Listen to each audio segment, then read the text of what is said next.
koruchebeghị izu ụka abụọ kamgbe gọvanọ Anambra steeti bụ Ọkammụta Chukwuma Soludo dị wee hibe ndị otu nchịkwa steeti a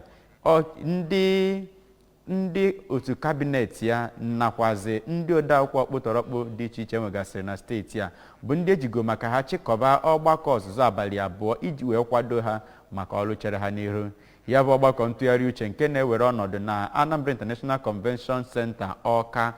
bụ maka ndị kọmishọna, ndị ndụmọdụ pụrụ iche, ndị odeakwụkwọ kpụtọrọkpụ na ndị ọrụ ndị ọzọ wintere isi ka eji wee chịkọba ha iji wee gosi ha ụzọ ha ga-eso wee gbasoo atụmatụ ọrụ gọvanọ Soludo wepụtara maka ime ka Anambra steeti bụrụ nnukwu obodo. Onye nta aka anyị n'obu gọọmenti bụ Ejike Abana ga-atụpenye gị azụ maka nke a.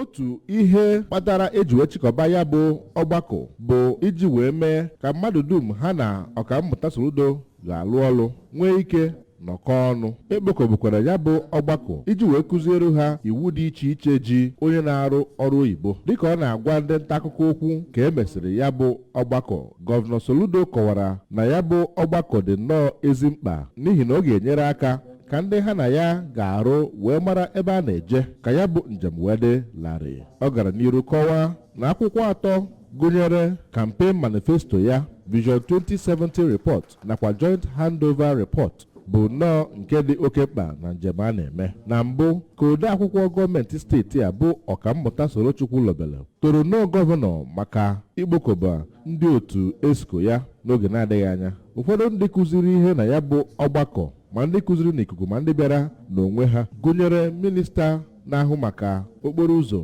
ọkụ nakwa ụlọ, Sinetọ Babatunde Fashola, onye ji ọkwa Director General Budget Office Nigeria Ọkammụta Ben Akabueze, onye jibu ọkwa Corps Marshal nakwa minista Nigeria na-ahụ maka ụgbọelu Chief Oster Chidoka, Director General Nigeria Governors Forum AB Okaoro, tinyere ndị ọzọ bụ ndị kụziri nnọọ ihe dịgasị iche iche. Site na International Convention Center dị n'Ọka, Ejike Abana maka akụkọ ụwa ABS.